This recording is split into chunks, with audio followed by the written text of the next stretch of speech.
Hello wonderful textile designers. In this video I'm going to very quickly show you how to use Adobe Illustrator to add color to the black and white line drawing that you created in Photoshop. Let's go.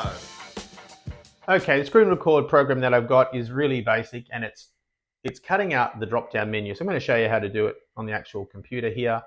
I'm going to drop down in my search bar here and type in AD. It just comes up Adobe Illustrator.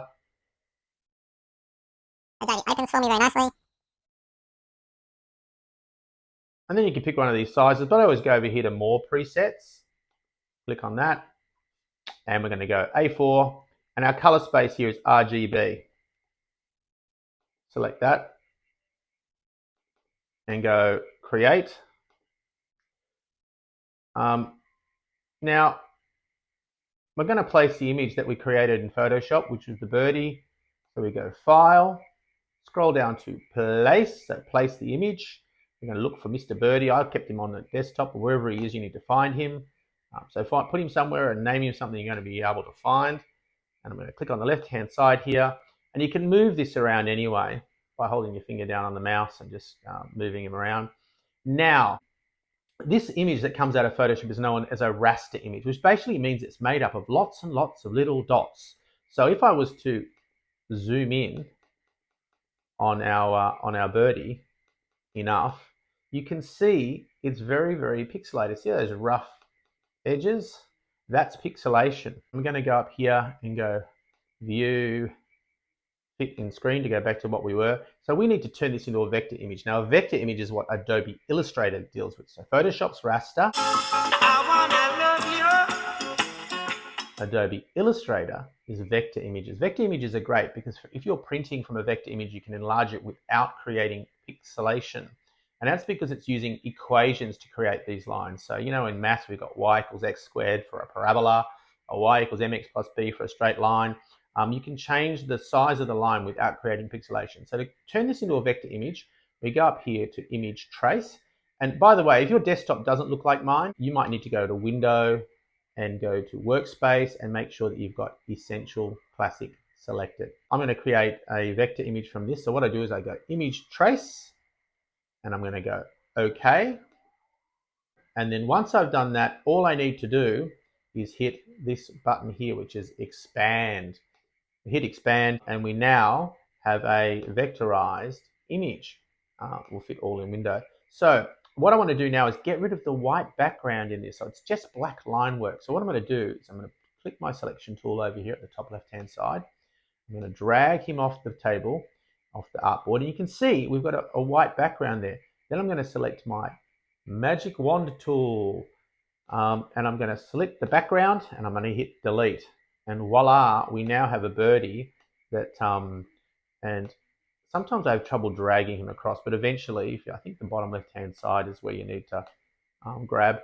You can drag him back onto the page, and we now have a black line vector on a white background. So now what I'm going to do is I'm going to go Window, and I'm going to select, and it's all in alphabetical order, I'm going to select Layers.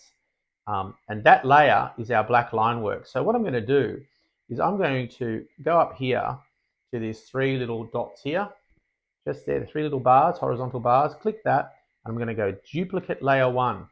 And then what I'm going to do is I'm going to name Layer 1, double click on the words, and I'm going to call that Lines. And we want to preserve our lines, click outside. We want to preserve our lines. I'm going to click over here and lock it. And this Layer 1 is where we're going to apply the color. So I'm going to call that Color. And from there, we can now, if I wanted to color in a particular part of this image, I can select this little red dot here, and that shows me what's happening with the selections. See, notice that if I use the left-hand selection tool, left-hand selection tool is and you can hover over it, so it's just selection tool, and the right hand is the direct select. So with the direct select, we'll go direct select. If I click all, I can see all the little paths that have been highlighted. So very handy to be able to see all of that. What I'm going to do now is I'm just going to show you how I would color. What I'm going to do is I'm going to show you a couple of ways. First thing you need to know how to do is to zoom in. So I'm going to show you, by the way, just in case you can't see it, when I want to move, I can get 2 fingers and I can just slide the image left and right, or I can select the hand tool in the menu over here. Where is it? Here it is there, and I can move it this way. Okay, so they're the 2 ways you can move around. So I'm going to show you the live paint bucket first. What you need to do is you need to zoom in so we can see what we're doing. And as you can see here, some of these shapes are closed, but if there's a gap, sometimes the live paint bucket will deal with that by just filling in this shape and go, I know you don't want to spill over into the other area. But sometimes it will fill over into the other area. So I'm going to show you 2 tools so that you can get around the spillover effect.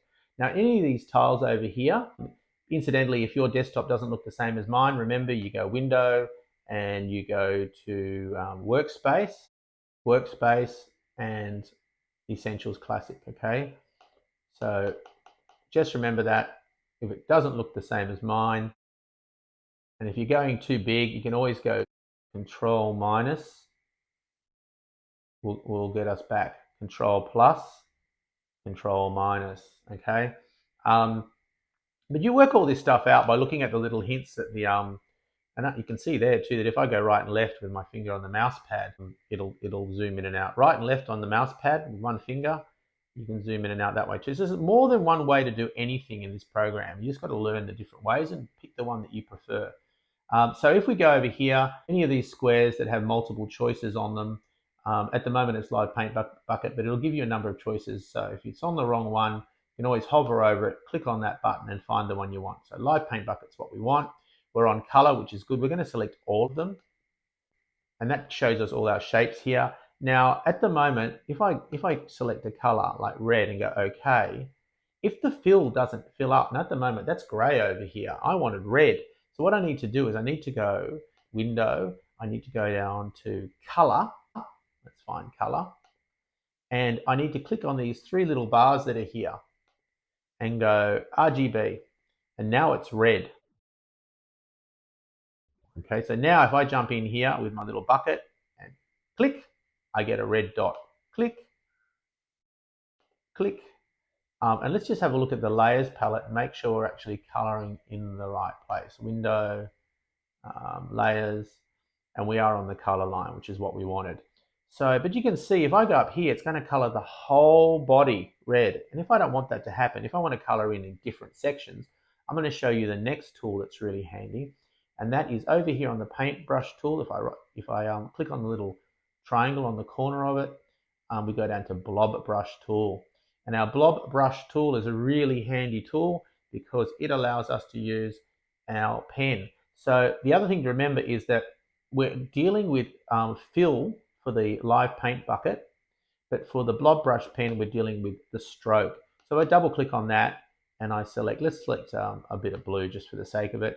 We're going to click anywhere we click in here, you can see the color changes. Okay, so I'm going to click up here and go OK, and now I'm going to use my coloring in.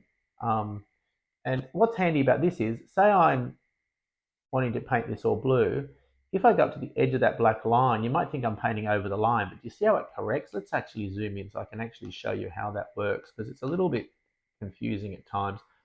When I'm coloring in, let's go back to blob brush tool, make sure we've got the right tool selected. When I'm coloring in, see I'm going over the edge of that line? When I was in kindergarten, I was told that was a bad thing, but you know, the artist in me rebelled.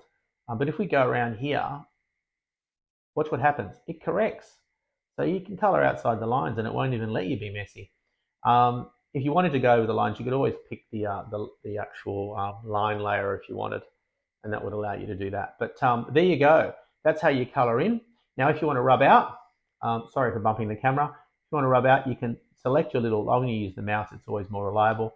Select the rubber so that you can rub out any sections you want to rub out. Now notice it looks like I'm rubbing out the lines, but because I'm on the layer that's not the lines, see if we go here to Window, Layers, you can see the highlighted layer is color.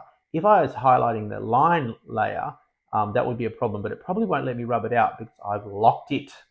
So there you go. That's 2 ways of adding color in Adobe Illustrator. Now, if we want to save our file, we just go File, go down to, where is it? We need to look for Export. There it is there. Export as, we're going to export it as a JPEG. We're going to call it bird color and go export. RGB, it's going medium quality. I'm happy with that. If you want to make it a higher quality image, let's make it high quality. And then hit OK. Now, if I jump outside, you will find bird color saved as a JPEG. Simple as that.